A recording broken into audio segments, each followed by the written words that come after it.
What's going on, everybody? I hope you're having a good day, and I most certainly hope you're having a great week on purpose. Our 2024 games are going to be played real soon. Summertime is here. June 21st was the first day of summer, so that means when summertime is here, college football season is right around the corner. We've been waiting patiently. We've been arguing with the detractors, the haters, the double Ds, the delusional Deion detractors. Those are the triple Ds. Even the butters we've been arguing with. You know who the butters are? Those who just love prom. But there's always a but. We've been arguing. We've been pleading our case with everybody. And it's almost time for us to show the world that Colorado football is here to stay. In this video, my guys at the Buffaloes Wired at usatoday.com, they're actually ranking all of our games in 2024 by how intriguing the game is to the rest of the college football landscape. I thought that was some interesting research that they did there, and I wanted to bring that to you right after Shador, our QB1, tell you who we are around TLP Sports Club. Shador, let them know. BWB, bandwagon buffs. That's right. It's your man's Harry Billion. Please do me a favor and smash that subscribe button. Make sure to give me the thumbs up, and don't forget to hit that bell notification so that you can get the videos as soon as I upload it to YouTube. All right, family, I gotta go ahead and get into this video real quick, so that's all the business I got. You know what time it is. Let's work. All right, guys, so welcome back. That is correct. We are BWBs around here. We're bandwagon buffs. Man, it's socially okay for you to be a bandwagon buff. Don't let nobody shame you on social media. If they ask you, oh, were you a buff before, say, hey, it don't even matter. I'm a buff now. That's what matters, homie.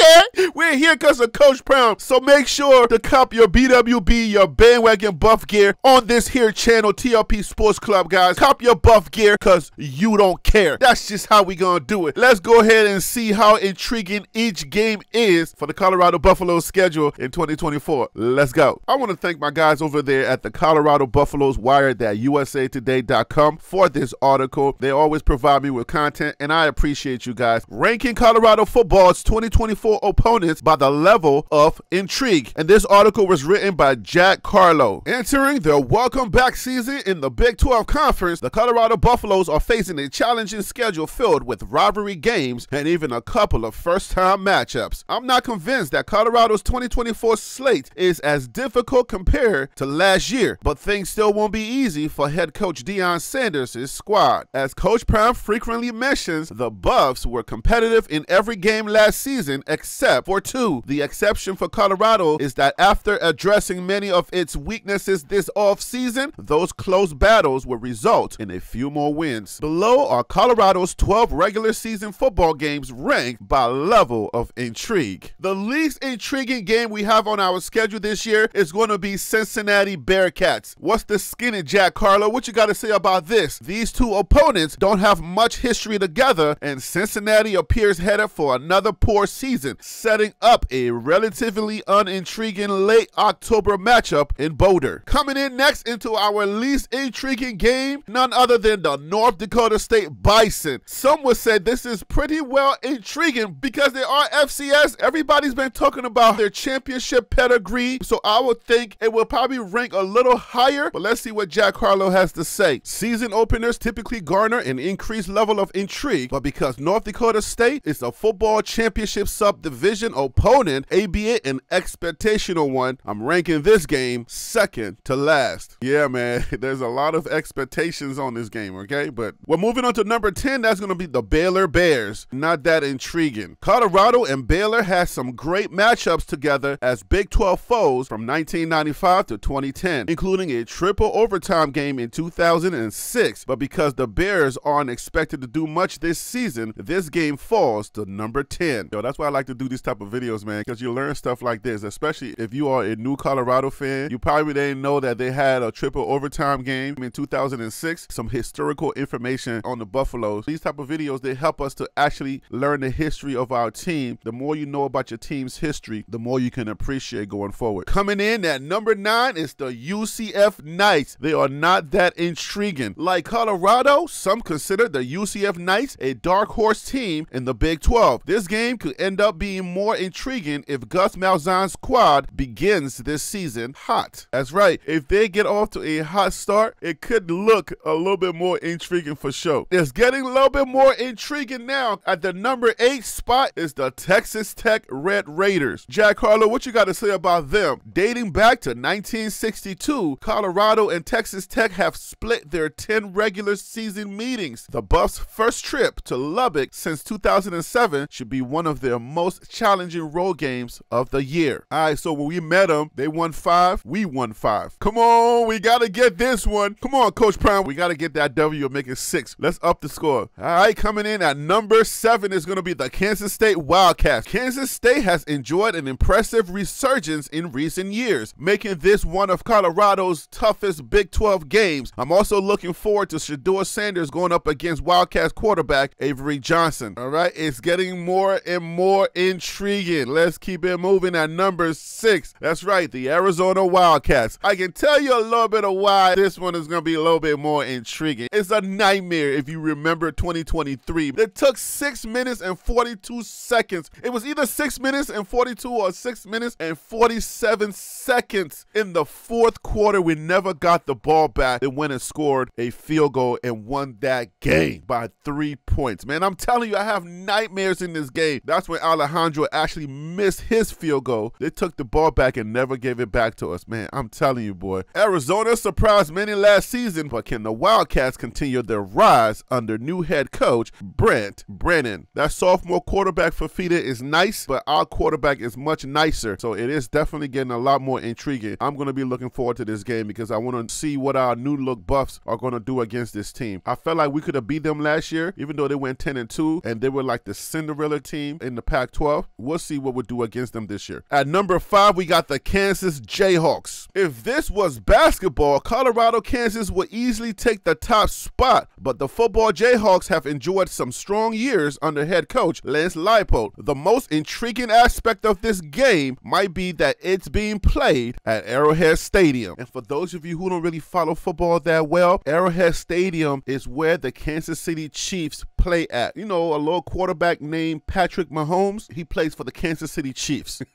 They've only won the Super Bowl like a gazillion times in the last gazillion years, okay? All right, now we're going down to number 4. This is where it gets exciting. It's getting very, very exciting over here, guys. Number 4 is going to be none other than Colorado State Rams. Last year's Rocky Mountain Showdown was an absolute cinema. This year, however, I'm expecting the Buffs to handle their in-state rival a little more handily. Deion Sanders versus Jay Norvell Part 2 should also grab headlines again. Yeah, y'all don't do no dirty play, you know what I'm saying? Y'all don't bring no dirty play over here, Jay Norvell. You and your little visor and your sunglasses. You keep your sunglasses and your visors on this time, but make sure you keep the little chippy, dirty game at home. We ain't trying to do all that. You heard what I'm saying? Let's move on to number 3. Our third most intriguing game this year is going to be the Oklahoma State Cowboys. As of late, Colorado has been a stranger to late season drama, but if it all goes well leading up, Colorado's regular season finale against the Oklahoma State Cowboys could come with major stakes for both teams. That's right, it could have some playoff implications.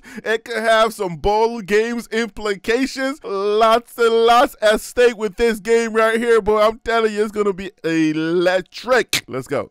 All right, guys, it's getting so hot in here. All right, our second most intriguing game of the 2024 season is going to be none other than Utah Utes. The Utah Utes, regarded by many as the Big 12's best team entering next season, have owned Colorado in recent years. Can the Buffs defense finally find some success against veteran Utah quarterback Cam Rising? I sure hope we do, because we did play them very well, but our group just couldn't hold on, all right? And that coach is pretty nice too, but I believe that this year is going to be a little different. I'm telling you, this is probably going to be one of these teams that we put our foot on their necks and we ain't going to let go. We're going to let them know that we the new sheriffs in the Big 12. You heard what I'm saying? What is our first and most exciting or intriguing game of 2024, according to Jack Carlo of the Buffalo's Wire? Dun, dun, dun, boom! None other than the Nebraska Cornhuskers gonna be our #1 most intriguing game of our 2024 schedule. I mean, obviously they are our #1 rival, so it makes a lot of sense, okay? The Buffs, who will visit Memorial Stadium for the first time since 2018, could secure an early season statement win against the Nebraska Cornhuskers in week #2. Rivalry games are always great, and we should be in for a thriller in Lincoln, Nebraska. If these young men can do what we are expecting them to do,